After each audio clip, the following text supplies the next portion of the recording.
Welcome in, folks, to the best in paranormal podcasting. It is Thursday, January 1st. That means it's a very special day. It is the 20th anniversary of Darkness Radio. I'm your host, Tim Dennis.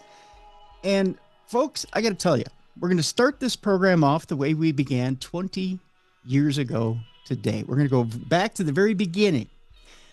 Before we get rolling, though, here, I got a little way I want to start this. And I want to talk a little bit about beginnings. We'll talk about beginnings here. And I want to talk about loyalty and respect. And I'll tell you something. It's hard to find someone who can stick by your side throughout the years. Someone who can be with you throughout the years and be by your side for that long. Someone you can call on throughout those years. And someone you can depend on for all those years.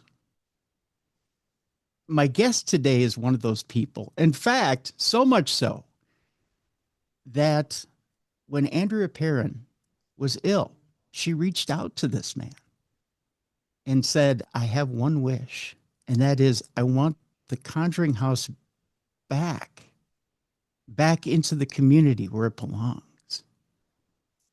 And he stepped forward. He went outside of himself, outside of any of his own interests, decided to give back to the community. Didn't have to do it. Not at all. Thought about the community first and gave himself back to the community. His time, his well-earned fortune, everything of himself back to the community. Doesn't have to. I want to tell you, and I've been pounding the pulpit on this community, on this forum, for the community and for his cause, because I believe that what Jason Hawes is doing right now for the community, for the Conjuring House, is the right thing to do. Why, you may ask? For one simple reason: because for 20 years. Jason Hawes has been a man of outstanding character. And for 20 years, Jason Hawes has been a man who's been behind this show and has pushed this show to where it is today. And I wanted to have him on today, not only to celebrate this 20th anniversary, but to thank him personally for everything that he and Ghosthunters and Taps have done for this show. So, ladies and gentlemen, to kind of reminisce, to say thank you, to basically talk about what's ahead for both Darkness Radio and for Jason Hawes and what the new Paraverse is on YouTube, let's welcome in Jason Hawes. Jason, how are you doing? I'm good, man. Wow. Yeah. You almost got me teary-eyed on that one. That was, a lot to stand up to. I mean, stand up as. Not at all, sir. I mean, let's face it. I mean, there's really, I mean, when you look at it, especially in this world, there's not a lot of people you can say stand by your side and stick next to you and are good friends, loyal, and will be there for you in tough times, right? Yeah. Yeah. I agree with that. Yeah. And you were right there in my toughest time. Well, you and I have been friends for 20 years, and you know that I'm the same person 20 years ago that I am today. And honestly, it's always been about,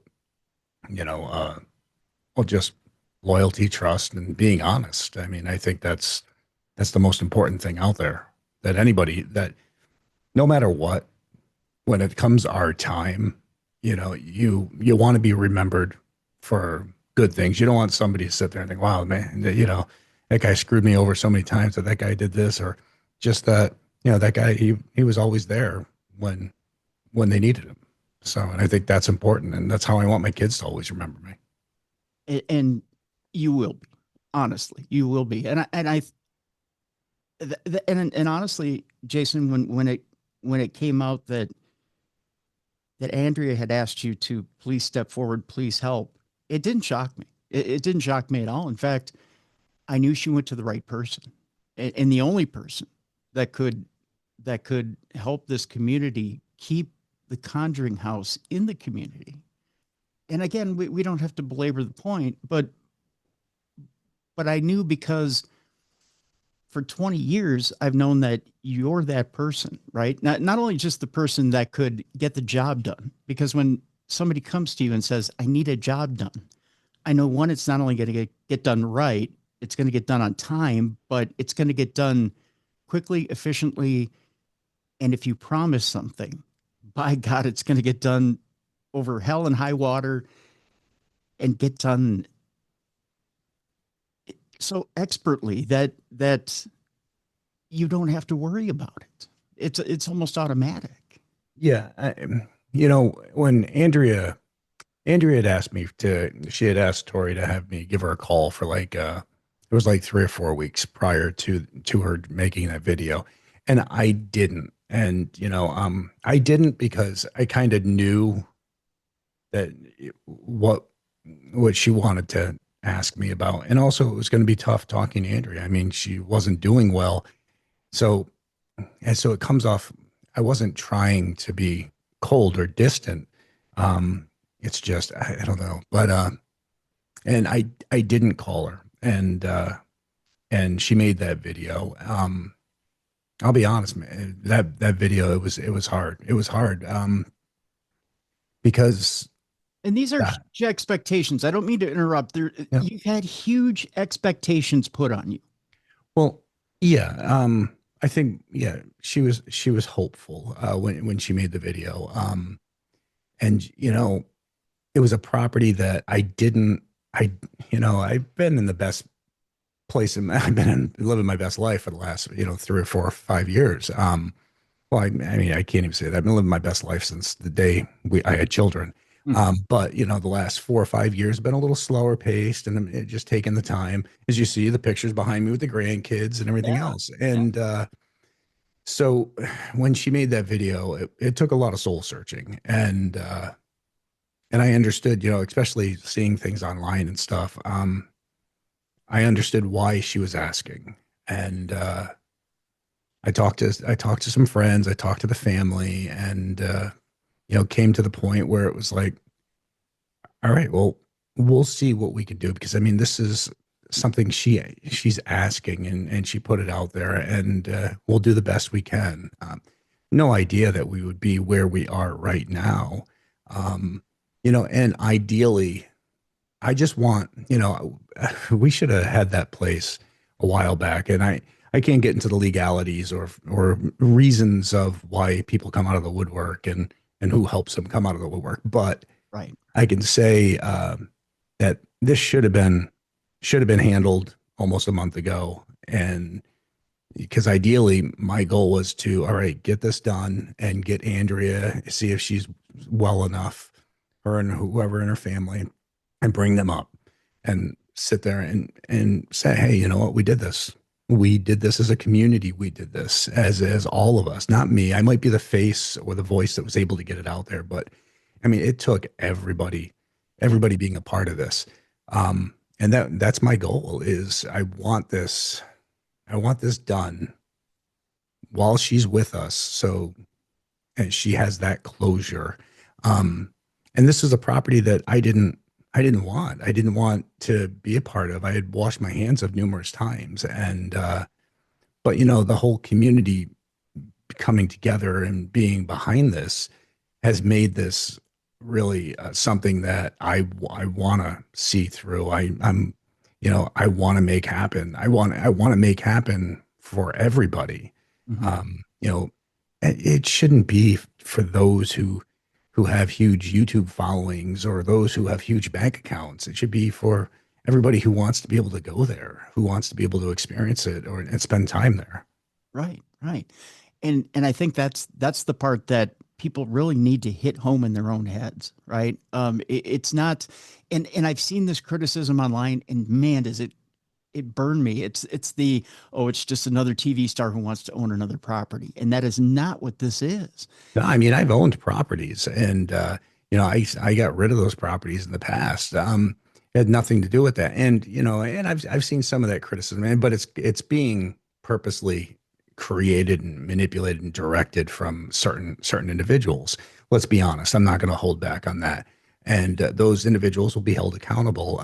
But the fact of the matter is that this wasn't about owning a property. And even those same individuals who've spun this whole thing about, well, he can't afford it, the GoFundMe. Tim, you've known me 20 years. You Yeah. know that I can easily afford this property. Right. I've always lived under my means, and I've always, and in doing so has always been able to do things where I'm able to donate, like the events we used to do, and Yes. how much money would we give to charity and stuff. And I still do that stuff to this day, because I've always lived below my means. I'm not out buying Ferraris and Lamborghinis and trying to, impress everybody. It's never been about that.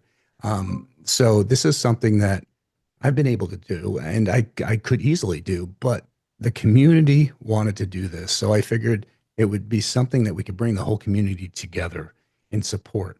And that's what's happened. And I'm not worried about, certain individuals and pushing their reasons, or trying to manipulate things for their own purpose, because this isn't a cash grab for me. This isn't a money endeavor.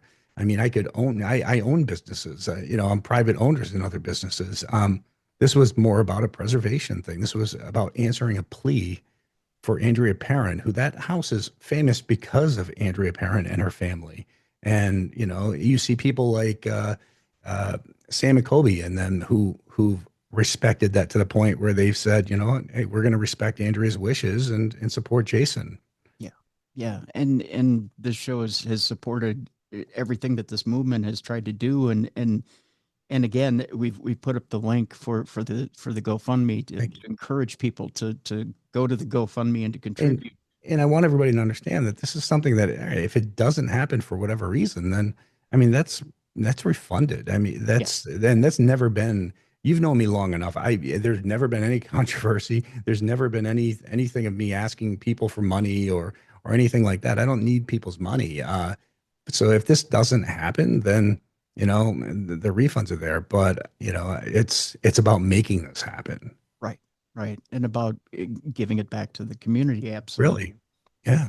Um, just to, and again, to clear it up so that it's out of the way. Can you explain to people just real quickly, should this be procured? So the community, let's say, gets the property. How does, is there an idea of how management goes forward?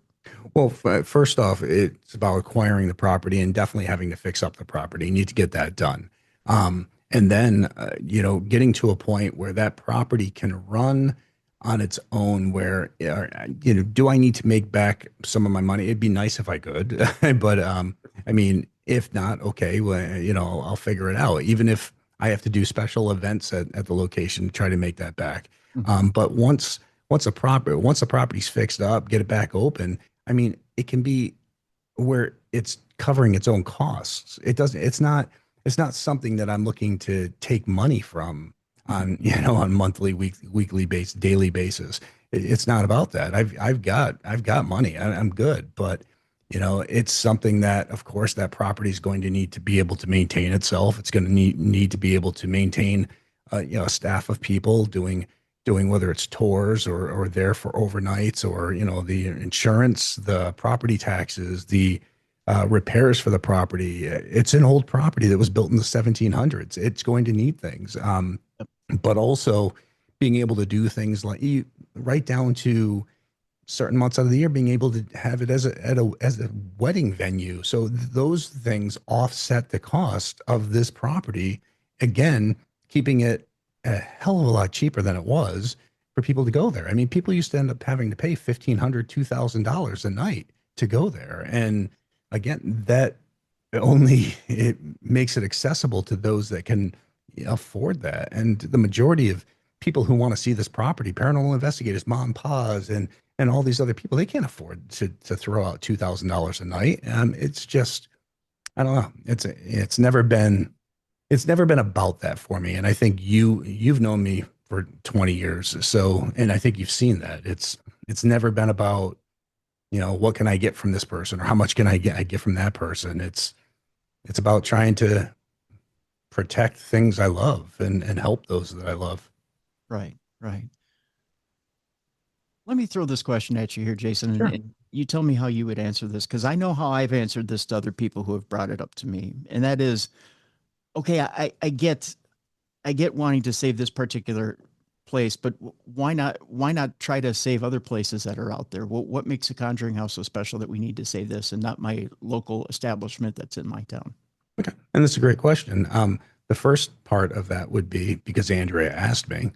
Mhm. That would be the ideal start is why this place? Because Andrea asked me. She didn't just ask me, she pleaded with me, knowing every bit of fiber in me wanted nothing to do with this property. She pleaded with me. And that's the key reason there. And from there, why not others? Why not others? Once we save this property, what's stopping us from moving forward and trying to save others? So I think the Conjuring House could be a start to making things different, to changing things, because this shouldn't be a thing where just I hate to say it because I don't want to point fingers, but this shouldn't be a play. It shouldn't be a field where only well-off individuals buy up all these properties and just make it so it's financially inaccessible to the majority of the people. Agreed. Completely agreed. I want to talk about happier times. Let's transition off this topic. I want to tell people why I got behind this and know the character, your character, and know that it's such a good character. I want to go back 20 years. I want to go back to the formation of this very show. 20 years ago, you didn't have to mess with us. You didn't have to give us your endorsement. 20 years ago, Ghost Hunters was already a successful show. It was already top of the game. It was a household name at that point. And you didn't have to co-sign on Darkness Radio. You didn't have to appear on the show. You didn't have to put your stamp of approval on it. You didn't have to help launch us. You didn't have to do anything with us. But you had met the former host of the show at UNIFCON. You'd hit it off with him, and he had asked you, along with John Zaffis, Rosemary Ellen Guiley, and a few other huge dignitaries in the field, if you would make appearances on the show. And you were gracious enough to say yes and be the very first guest on this show. And you have no idea how much weight that carried at that time. And not only that, Jason, but if I can just expound here for a little bit and continue to sing your praises, because I'm going to, whether you want me to or not. Um, but it went beyond that. It went to not just that one appearance, but then you continued to bring more TAPS members from the show, and they continued to be on the show and make appearances here on the show. Then it went from that to when Dave and I sat around and we were thinking about, we need to figure out a way to outside the box to fund the show other than advertising. And I had told him as we were on the phone, and this is honest to God, this is how the events thing came up. I was watching. Do you remember on Bravo there was what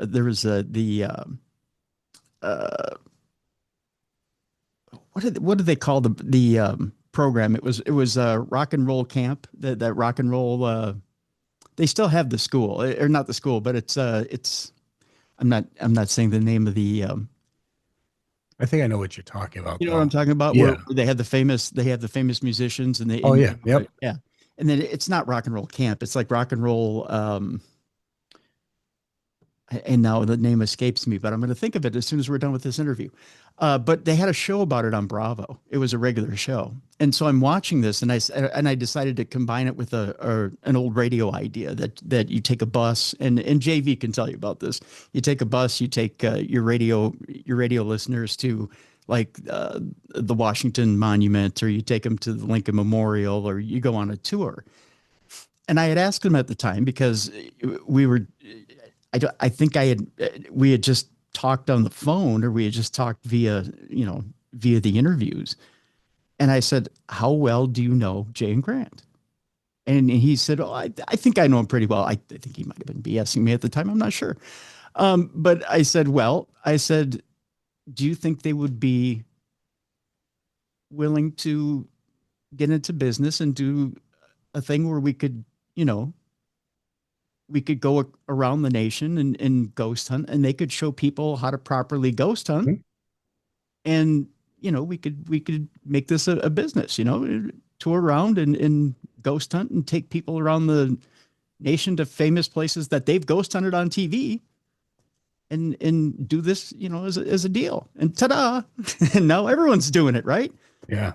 Um, and there you go. And that was the idea. And we had so much fun in those events, and we were Oh able my to raise gosh. also, I mean, we were able to raise so much money for everything from battered women's shelters Yeah.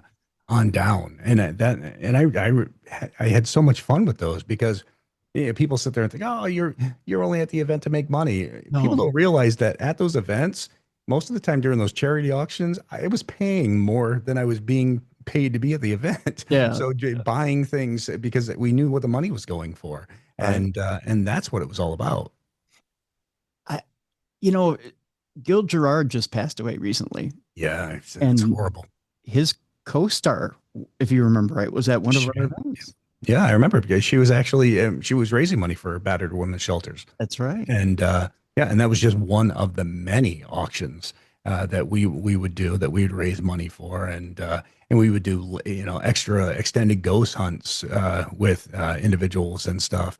And I mean, all that money, all those proceeds were going towards whatever the charity was. I mean, you right down to I purposely would make sure I did Who Wants to Be a Millionaire every year so I could raise money for Cure Kids Cancer Yeah. and Hasbro Children's Hospital Yeah. because that's what it's always been about. It's I made money before the show. I'm a plumber in New England. And of course the show is a success, and I made money off of the show. When they're making millions off of you, you come back and you're like, well, if you're making millions off of me, we got to talk. So of course, but it was never about taking the money out of the fans' pockets. It was always about if they're making money off of me, then I'm going to make money off of them television wise. The rest is what good can we do with it? Yeah. And you know what I think we appreciated as well was on those events, it had already been a long day, right? I mean, we'd been up since the sun got up, even though Yeah. we'd gone to bed very late, but yet you had stayed up extra long and stayed up even longer because a lot of those ghost hunts went till 3, 4, 5 in the 5 in the morning. Yep. morning. Well, I Yeah. remember seeing the sunrise many times. Right. And working on very little sleep, but yet for sometimes what was a very exorbitant price for that somebody had paid because they wanted to have a private hunt with you. You more than graciously did it because you were doing it for a very worthy cause, Yeah.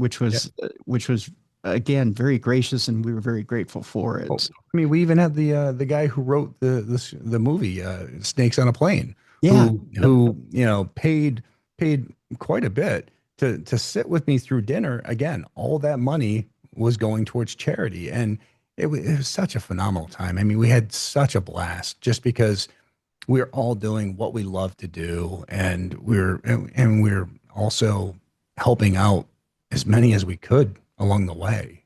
Yeah. Yeah. And that those years again, I think some of the best years of Oh, I my agree. I agree. Don't get podcast. me wrong. I feel like I got old really fast because of them, Yeah.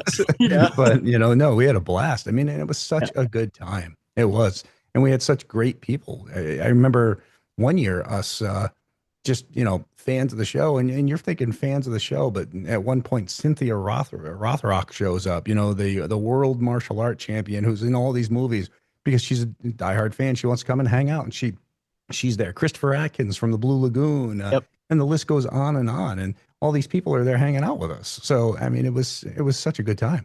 It was a really good time. I tell you, it's again one of those things where if you could take and you could put it in a little time capsule and just put it away and pull it out every once in a while and just sit and watch it. It'd be Absolutely. Yeah. one of those things that would be great to have.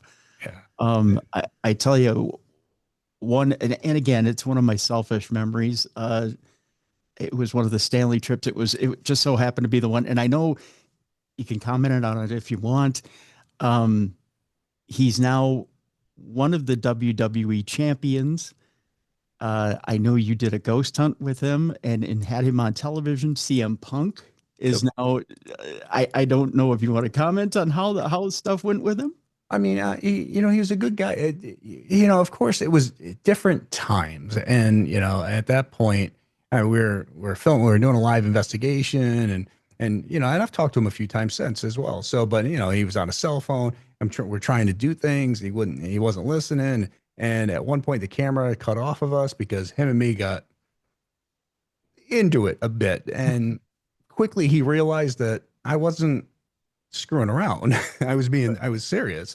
And I think after that, he had a whole new respect for me and what we did and just the person I am. It's like, you're ready to go head to head against, somebody who's known for fighting. Okay, well, I might not be known for it, but I'm not too bad at it either. So, yeah. So I think we both learned a whole new respect for one another that night, and I was happy that he understood what I was saying and fixed it. That's a fair way of putting it. I think he's mellowed a lot too, and he has. It's funny because I one time I went to a Barnes and Noble going back, probably 6-7 years ago, and all of a sudden I see a guy walking with security or whatever, and he sees me and he goes, "Whoa!" and he comes running over, and it's CM Punk. I'm like, "What the hell are you doing here?" And he's like, "I'm here signing autographs." I said, "Hey man, I had no idea. I was just in Warwick." So we hung out and everything. I mean, he's a good guy. He really is. Yeah. But again, we were all young, and I knew what I want, how I wanted the show. The show is real, and we want to keep it real, and and so forth. And I think he quickly he found out. He found out in his own way.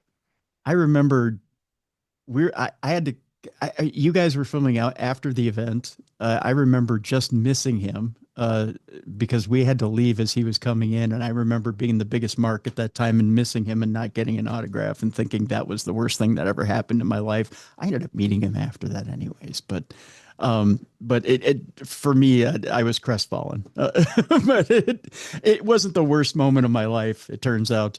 But yeah, I was like, but it was no big deal.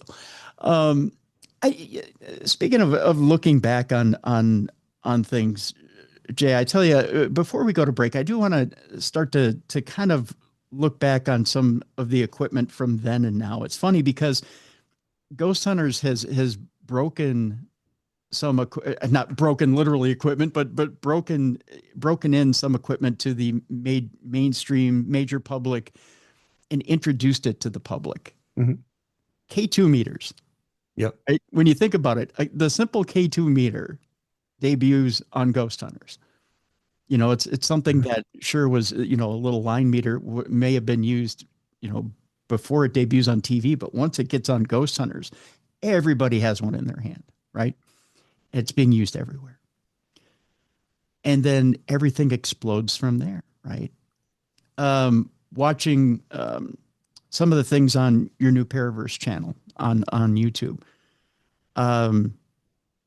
You happen to say that you're not a big fan of the voice box, which is interesting. We'll talk about that in the second half because I do want to get into that. Sounds good. But I'm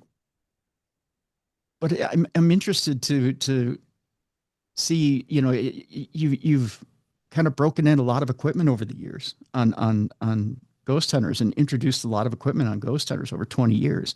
And I want to know, what's your favorite piece of equipment that you've introduced over 20 years that it stands out in your head? You want me to tell you that now? Yeah, please. All right. Common sense. Really? Common sense. I think it's the most important piece of equipment anybody can have and use, and not enough people use it. So, I think common sense is the most important tool. And, of course, after that, I mean, when we started when we started in the field, actually, because remember, we were around for 10, 15 years prior to the show existing.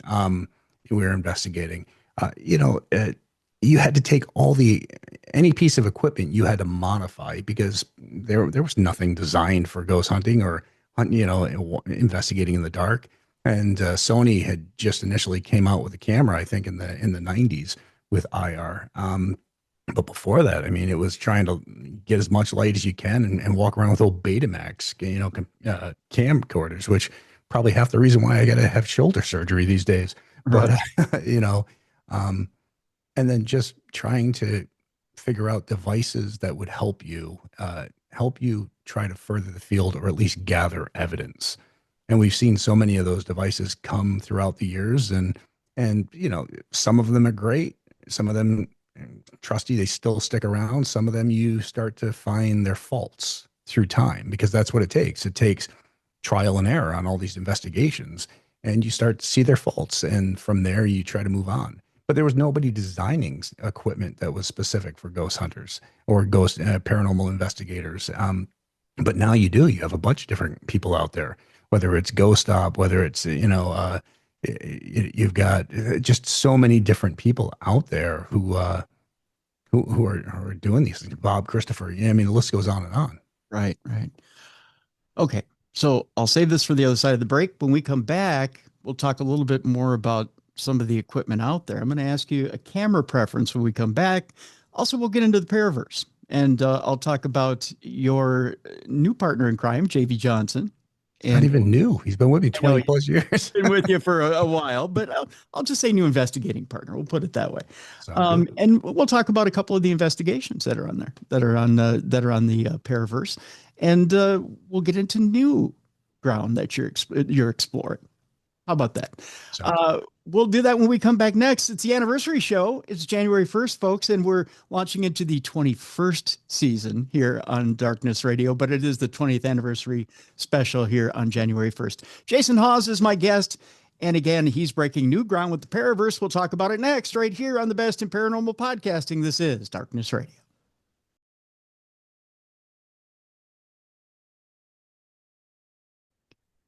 Welcome back to the Best in Paranormal Podcasting. This is Darkness Radio. I'm your host, Tim Dennis. My guest is Jason Hawes, and we're talking simply 20 years of not only Jason's history, Darkness Radio's history, Ghost Hunters, but now the new Paraverse, which is new ground that Jason's breaking on YouTube. And we have a link in the description of this program, so you can go ahead and subscribe, get involved in the Paraverse, which is not only important, but boy, I tell you, I've taken a little trip into the Paraverse. I'm loving what I'm seeing, loving the videos that are there, the investigations, and we're going to talk a little bit about it here in the second half of the program. So, Jason, thank you so much for being with us. And again, my friend, I want to thank you so much for these 20 years that you've been not only pouring into Darkness Radio, but also supporting us as well. It's greatly appreciated. My honor, my friend. Appreciate it. All right. So I told you I had a question about cameras before we left into the break. This is going to seem kind of weird because they're different types of cameras, but your preference here, because I've noticed from watching the Paraverse that you're using more IR now, but the FLIR used to be the thing back in Ghost Hunters, Ghost Nation. FLIR or IR, if you had your preference, which one are you using more of? Well, FLIR I use for thermal, so that's thermal imaging. But when it comes to IR, I used to use a lot of the Sonys, the night shots. But I'll be honest, I found over time that the green IR, it's kind of, first off, it can bother people's eyes, and secondly, it doesn't really show as much. So I've swapped out to using the Canon X60, because it's got a white IR, which is easier on the eyes. Seemed to pick up more. It doesn't have that green haze to it, and yeah, it's just easier on the eyes. Okay, I want to switch now to investigative techniques with the new Paraverse, because I've noticed with the Paraverse things seem a little more stripped down. Is that on purpose? Yeah, so we have my main channel, which is Jason Hawes. So it's at Jason Hawes on YouTube. And the Paraverse is more of those investigations, not so long, more stripped down for its, where the investigation on Jason Hawes might be an hour long, sometimes even over. You get all the stuff in between. The Paraverse is more stripped down to 20, 30 minutes of that, the highlight reel, because there's different people with different preferences. Some people enjoy every bit of the investigation. Some people enjoy just, the cliff notes of it. And so we wanted to create that, but also the Paraverse is going to be so much more. So my channel is going to be my investigations and all that, but the Paraverse, we're going to be putting new shows on. So, like right now, I'm working on a new show, Haunted America, which it was we're heading out to haunted locations and telling the stories behind some of the most terrifying hauntings. Um, and we're going to also have shows that involve other individuals that are going to be on the Paraverse network. So, like I said, Jason Hawes is my main channel. That's where I do all my stuff. But the Paraverse is going to be, well, pretty much everything people love all in one place. And I was kind of crawling around on the Jason Hawes channel, watching some of the more full length hauntings, which are still wonderful, great, good. And boy, I tell you, you catch some incredible stuff. I mean, again, shadow figures, whispers, voices. Some of the things I love that you're doing now, that you and JV are doing now, is the audio boost stuff. Yep. When you're catching a voice, you're doing the boost by 25%, then 50%. You're getting the playback over and over again. And the other thing I love that you're doing, you're not influencing us necessarily with what it is you're hearing. No, and we don't want to. And the thing is, so the argument I always had with the networks, because I controlled where we investigated, who was on the team, all that stuff, but they always controlled what aired on their network. So one of the biggest fights I always used to have with them is music. I used to constantly tell them, I don't want background music. I don't want that. It takes away from the investigation. And they're like, well, we got to have it. So it used to drive me crazy on that.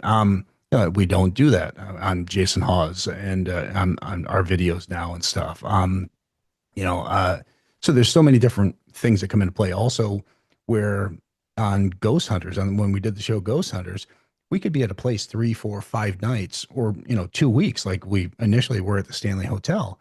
But they made it look like it was one night because they felt like losing 2 or 3 minutes to explain to the fans that it was a different night would be costly, because you're on a 42-minute show. You got 18 minutes of commercials and so forth. So at least on Jason Hawes, the main investigations, we can show we've been there 3, 4, 5 nights in a row. We don't have a crew. It's just us. So we don't have to worry about that contamination. The list goes on and on. We can cut and edit it the way we want to, how we want to. Nobody's telling us any different or asking us to do it any different. The other thing I've noticed too, and the thing I kind of like about the investigations you're doing with JV is that you're kind of doing the walk and talk history, right? And is it I'm going to screw up the name of this so bad, Jay, I apologize.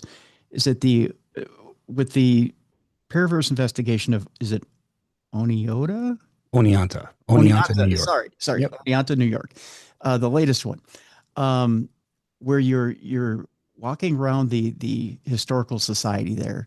It's kind of a walk and talk, and yet as you're going around, as you're prepping everybody for the investigation, you're getting that the historical significance of not only the town, of everything that's going on, but you're going through the artifacts and you're going through everything, and you're getting the history of the building you're about to do.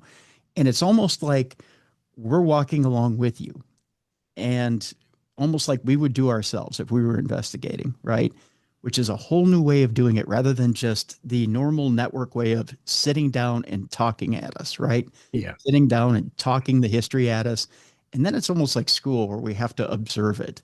Whereas you're getting in there, you're getting your fingers in there, and you're saying, hey, look at this. This is in this building. This is, and then explaining what this artifact is and where it came from. And that's why we film, and that's why we do 2 different things. Usually we'll do the tour one week and the walkthrough tour, and the following week we'll do the investigation. Because if it was just on the investigation, you're not really seeing the property. You're only seeing what you're able to see in the dark. So I like to be able to walk through there with the lights on and show people the entire layout of the property, tell them about the history of it, get them informed so they know the history, they know the layout, they know everything, and then we'll do the investigation, because we want people to be 100% aware of how the location is, how the setup is, what contamination issues we might be dealing with, the things that maybe this location houses and holds, and the significance of what they meant to that area or the people who own that property. And then the following week, dive into the investigation. So we always try to do it two different ways. That way people can see it and enjoy it on their own. Like initially, I was also doing them with 360 cameras, and I plan to be starting that again. But the 360 was nice because people who are unable, whether it's due to medical conditions or whatever, unable to go and visit these locations, I wanted them to be able to see everything. And with that was nice because they hold up their phone, they could move their phone, and when they move their phone, it turned the camera. They could zoom in on things. People were watching it with headsets, and we're going to be getting back into that now. But it's all about letting them fully experience the location and then get involved in the investigation. That's an excellent idea. The more you can immerse yourself, I think the better. I know as The I'm more watching you it, can also, the more you can appreciate the investigation. right. I mean, I'm watching it at home. Of course, I'm watching on a YouTube app and on a 65-inch screen TV. It's almost like I'm standing next to you guys, right? Yeah. As a Especially if you do it on the 360 too. You put on a headset. I mean, right. it can be, it takes a little bit to get used to, but Yeah. I mean, the minute people do it, they're mind blown. So it's just wild because they can walk into rooms themselves and look Yeah. around. So Yeah. That's an awesome idea. I mean, it really is. Yeah. Yeah. it's awesome. Yeah, it's Yeah. wild. Now I mean, yeah, I would, yeah, yeah. I just see you're blowing my mind right now. I would to be able to go along with you two and be able to experience that. The one, and I'm trying to remember was it that same location that had the bandstand where you, Yes. Yeah, that was at Oneonta Historical yeah, Society. Yep. you went up into that bandstand? I did. I was the first person to be up there in like 50 years. It took a little bravery, because especially when you look up there, although as I'm looking at the floor on that, I'm thinking it looks pretty solid, but It was solid. But then again, like I said, I mean, first person up there in 50 years, but yeah, yeah, I play it cautious. I mean, as a plumber, I head into a lot of locations people haven't been in a long time, so it's I know how to be safe on that. yeah. It although when you consider even 50, 60 years ago, people were still a little shorter. I mean, it didn't look like it had a lot of clearance there. No, no, I mean, if I had brought any of my sons, they would have been hitting their head. I Right. had 6 foot. I was pretty much just scraping it. Yeah, it didn't look like you had a lot of room there. No. That's for sure. And then when JV brought up that it was used for, was it Roosevelt's inauguration? Yeah. Yeah. Yeah, and a bunch of different things. Yeah. I guess that was also like the party place where they would have bands up there, and people would go there for dances, and so it was such an important piece of that community. Yeah. Yeah, Yeah. and to think that whole town, I mean, that burned down like twice. That's So, and then they finally decided to stop using wood and use brick. So, yeah. eventually you smarten up, right? Yeah, exactly. Eventually. The, the thing is, you guys are finding some fascinating. I mean, it's not just the typical, you know, let's go to this place that's well known, this place that's well known. You guys are finding these fascinating locations that seem like, I don't want to say that I hate to use this term. I really hate to use this term, Jay. The virgin territory, thing Well, that you no, and but I think investigate. that's a great term because anybody can go and investigate a location that's been investigated 1,000 times. Um, but what are some of these other locations, these lesser known areas that people still have experiences, but just because somebody famous hasn't walked through there and put it on TV or put it on YouTube, not a lot of people know about it. So, and that's what it's always been about. I mean, I can get into any location I want. You know that, Tim. So but I just want to see the places that I haven't seen or visit some of the places that I visited in the past. But also just get the word out to everybody that okay, you might show up to this town because of that location, but there's also this lesser known area that has a great history behind it and a lot of experiences. The West Hill Manor in New Jersey, that had the potential. Well, I won't say potential. It had slave tunnels underneath Yeah, it. I did. Yeah. Um, when you when you investigate a place like that, I realize that there's a certain amount of sensitivity that has to go into things like Of that. course. But I mean, when you're down in a place like that, and you're hearing, you guys are hearing crazy voices all over the place, footsteps. You're hearing screams. You're hearing these different things. Do you get to a point where even as many investigations as you've done, as many places as you've been, is there ever a point where you get a little bit of sensory overload as you're getting hit with all these different things? Well, yeah, I mean that does happen, but that place not only did it have the tunnels. I mean, because some say that it was part of the Underground Railroad, which is great. I mean that such an important piece of history, but it was also the first place that actually breast surgery, breast cancer surgery survivor had surgery there. They removed something with no anesthesia or Right. anything, and they removed something about the size of an ostrich egg, I believe they said. And I mean, so you want to talk about places that have a significant history right there. I mean, imagine, imagine that. And that surgery happened in her bedroom there, which she pretty much got prepped in one room, walked into her bedroom, laid in her bed, and they did that surgery on her there.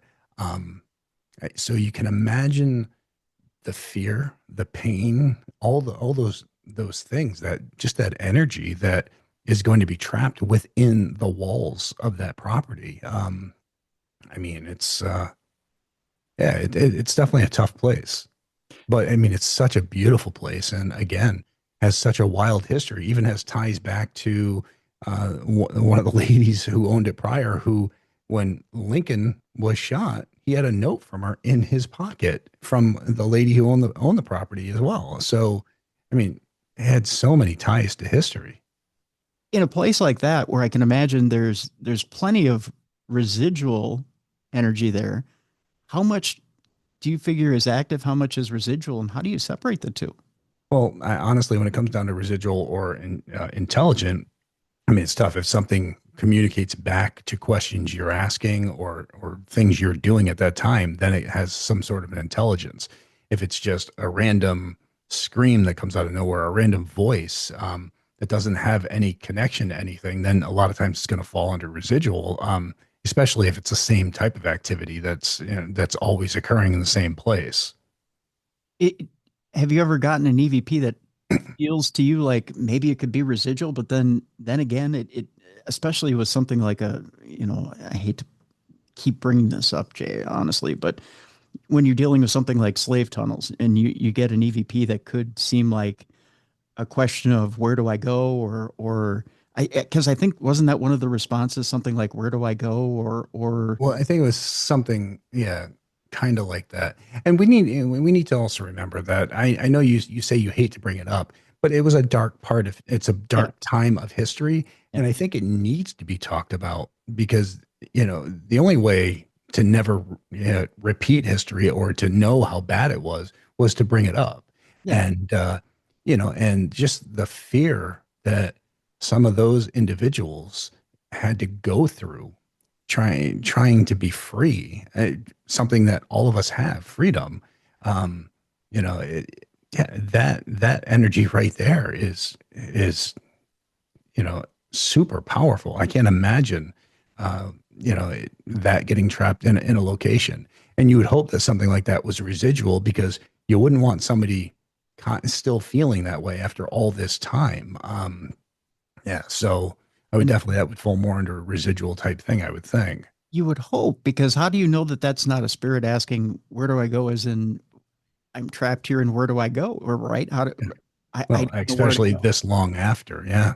But right, then again, I mean, we got to sit back and question. Time to us might be very different than time to them right, in that in the spirit realm or world. It could be a minute to them, and it could be 100 years for us. So yeah. it's uh, it's a tough one.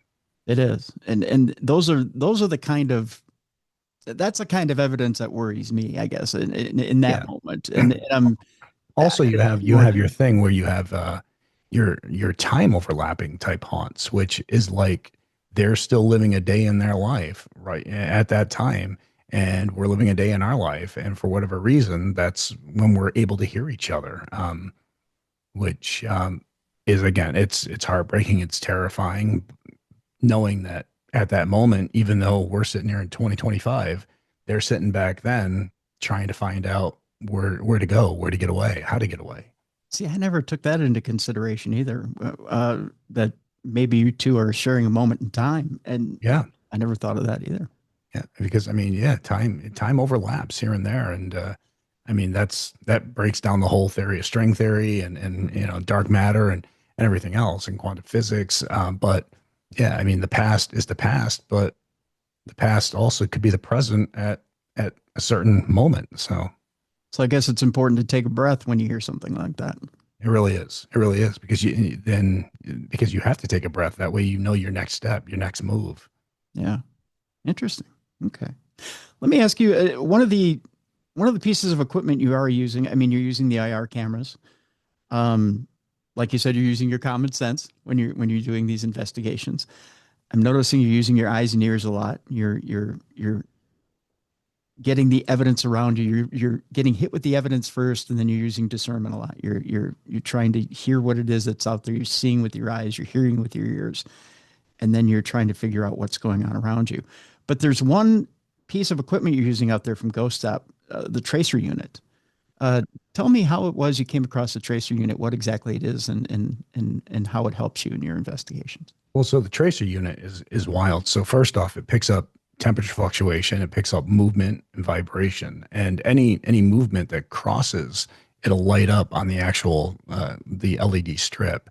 And how I came across that item was Sean from Ghost Stop, good friend. Him and I have talked over the years about different pieces of equipment. And he always takes the idea and runs with it and sees what he can do. And he had contacted me. He's like, "Hey, I've been working on this thing. I really want you to try. It's something that you and I talked about a long time ago." And said, "Cool." So he next about 3-4 days later, it shows up in my house, and I'm like, "What does it do?" He's like, "Just test it out and let me know." And I love it. Now I've also got one where it branches off. It's like an octopus. It's got like 8 legs that go in all different directions, and I mean, it's really neat. It's a great concept. And he's even now set it up where these devices also pick up EMF. So, and they'll light up different colors if it picks up a temperature change. So the list just goes on and on. Wow, so it's gaining sentience. So Well, yeah, I mean, which is scary if you think about it this day and age. it is, yeah, a little scary, that's for sure. And I guess as we're starting to wrap up here, Jay, there's the Wilson Castle. That was another one that kind of hit me where I live as I was I love watching that place, this. but I hate bats. I love that place, but I hate bats, man. Yeah, yeah, it's Did you see when that bat came in the room? That thing was the size of like an eagle. yeah, yeah, yeah. It was. I go straight dumb when it comes down to those things. Like I Well, can't. My brain doesn't work. I'll tell you because I went to college in Winona and well, you would have hated what happened to me a few times. They will fly in your house, but when they fly in your house, they sit behind the blinds and they hang from the blinds. So a lot of times when it gets light out, they like to sit behind the blinds, and at night when it gets dark out, they around the house. So a lot of times if you happen to be, just, you peer out the window to look, in the morning, you'll see this thing hanging from your blinds. So a lot of times you got to hit them with the bat, drop them, or hit them with a broom, drop them, and then sweep them out. But they wake up when you hit them with Yeah. in their blind. So they're kind of flitting all over the place on the Yeah. ground. Well, I never had a problem with bats until I was a kid in upstate New York, and I mean we used to have huge bats out there. But I remember fishing. We were fishing for bullhead, which are little catfish, Yep. and I remember I'm sitting there and I'm fishing, and all of a sudden a bat, for whatever reason, came down low and got caught in my line, my Oh, fishing line, and wrapped up and fell to the ground. And I kept on trying to get it out. And as I was trying to get it out, it kept on trying to bite me. And from there, ever since then, I don't know what it is, but something clicked. And I'm like, "You little devils, I want nothing to do with you." So yeah. I So had I avoid them. okay. So you're gonna laugh at the hairstyle. This is why God made me bald. I had spiked hair on the top. I had a curly perm in the back. Right. Thank God God made you bold. Yeah, I know. Wow. right. Uh, but in college, I had one get caught in the back of my hair, Oh, and I was yeah. swinging trying to get this thing out of my hair, and I was afraid it was going to try and bite me in the back of my head. That's what got me freaked out about bats. And yeah, I don't know they're too sporadic. Just the way they move, I can't. At least a bird coming in, I can kind of judge where it's going to go. Yeah, A yeah. bat, yeah, you just can't. I have a good relationship with birds. I have a bird that sits out on my front porch and hangs out with me. So birds are cool. Yeah, But birds are fine. yeah, Bats, I mean, there's no reason a rat should have wings. that's right. You got that one right. Um, the other thing that was a little to me was a little creepy, but you had no problem with was Colonel Wilson's music box. Yeah, that actually happened. We weren't there when that happened. We were back, so we had our camera set up, and they alert us when they pick up any movement or sound. And we were at the hotel about a half mile down the road, and because Denise and Andy and them, phenomenal people. Denise owns Wilson Castle, and she said it's yours. You know, take it for as long as you want. So we were there for like I think 3 days, 4 days, and so we set it all up. I set up all the equipment, and then yeah, it was so crazy because it was sometime between like 2 and 4 a.m., I believe, that the music box just started playing. And it was 100% the music box. There was no question. And strangely, there was this little orb that seemed to come by at the same time. But, I don't really put much into the orb thing. But Yeah. I mean, for that box, that music box, which you got to wind up Yeah. and everything to just start playing on its own, it was pretty wild. It is pretty wild. And these just the sound that comes out of it is that kind of that carnivalistic Yeah. warped. Well, and then the bedroom light upstairs. Yeah. The bedroom light turns on we literally caught the clicking of the bedroom light, which I mean, and that place is I mean, it's so wild. It's amazing to go there and you realize, I mean, there's all they got a cage outside that they used to keep bald eagles in. And you're like, who the hell keeps bald eagles in a cage? It's Right. just that's how they lived. But it takes a certain would you agree it takes a certain narcissistic personality to want to cage such a free animal like a bald eagle? Well, yeah, I think yeah, to cage, yeah. Yeah, I can't say cage anything because of course we do that with hamsters and stuff. Or But it's that honestly, symbol, we do that with cats and dogs when we don't if people who have house cats or that house dogs. symbol of power and freedom, though, Yeah. that you're caging. Oh, yeah. I Yeah. mean, especially a creature that is designed to fly. I mean, Right. it's supposed to be, Yeah. taking over those skies. And we have a bunch of them here.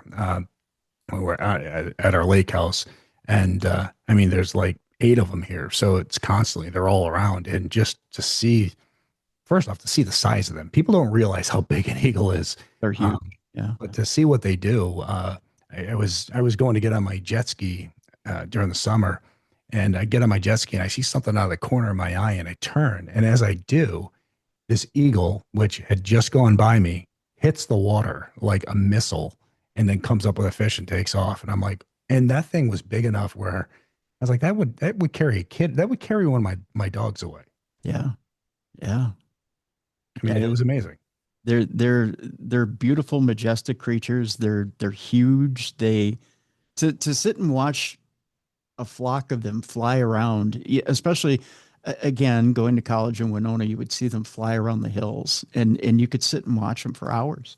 Yeah, you see we've got like this mom one out here, just had some babies, and just like a couple weeks ago, she was out and flying with them, like teaching them or whatever. I mean, it's pretty wild. Yeah, I mean, they're great creatures, but it's just to think that someone would want to cage them just as this ultimate power grab, right? To me, at least it is. Oh, I agree. Yeah, yeah, that's for sure.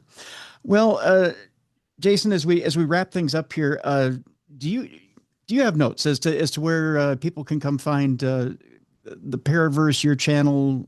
We're going to have it in the link in the description of this program, of course, where people can come find you. But any notes about the Paraverse that you want to put out there for people? Well, no, I mean, again, they can check out on YouTube. It's Jason Hawes, and then they can check out Paraverse Network on YouTube. And there's a lot more to come with the Paraverse Network. That's going to be a channel that is going to be growing, and it's going to be growing quick, especially in 2026. But I mean, there's so much. And then again, everybody, the support that everybody's shown towards this GoFundMe and the Conjuring House. I mean, it means the world. And I think we're gonna get there. So I'm very optimistic on the way everything's going. So I believe you will too. And again, I think, there's some things in closing, I'll say this.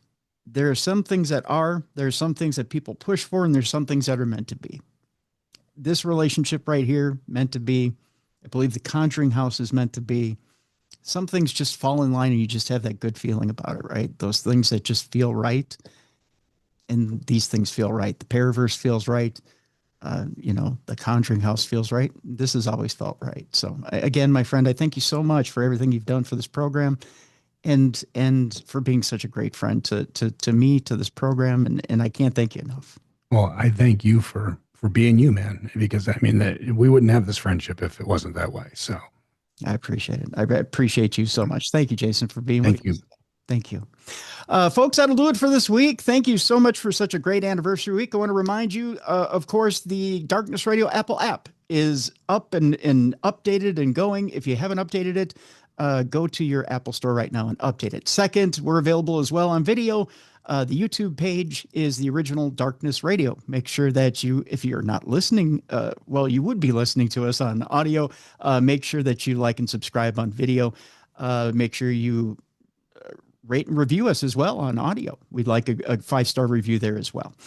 And again, we're on the weekend. We're coming up to the weekend. Listen, folks, it's been snowing like you wouldn't believe here in Minnesota. I don't know about around the country. I know we've had a lot of snowstorms around the country this weekend. I want to remind you to be a light in someone's darkness this weekend. Do us a favor. If you want to celebrate our anniversary properly, go to someone in your community who is either elderly or disabled and offer to shovel a sidewalk, snow blow them out this weekend. Go help someone who is elderly or disabled this weekend and be a light in someone's darkness this weekend. It's just a note from your friends here at Darkness Radio. For Jessica Freeberg, for Mally Fox, for Beer City Bruiser, for Travis Thorpe, I'm Tim Dennis. We want to thank you so much. We are so grateful to you. We keep that attitude of gratitude every single time we step on the air, every single day we think of you guys. We love you and appreciate you, and thank you so much for continuing to watch and listen to us here on the best in paranormal podcasting. This is Darkness Radio. For more audio and video archives of the show, intriguing content, fun events, and cool swag, check out darknessradioshow.com. The executive producer of Darkness Radio is Troy Palmer. If you enjoyed today's program, make sure you like and subscribe. This videocast is copyrighted for the private use of our audience. Any other use of this videocast, including video, audio, descriptions, or accounts of the show, is prohibited without the consent of Darkness Radio Management. Thank you for watching, and have a great new year.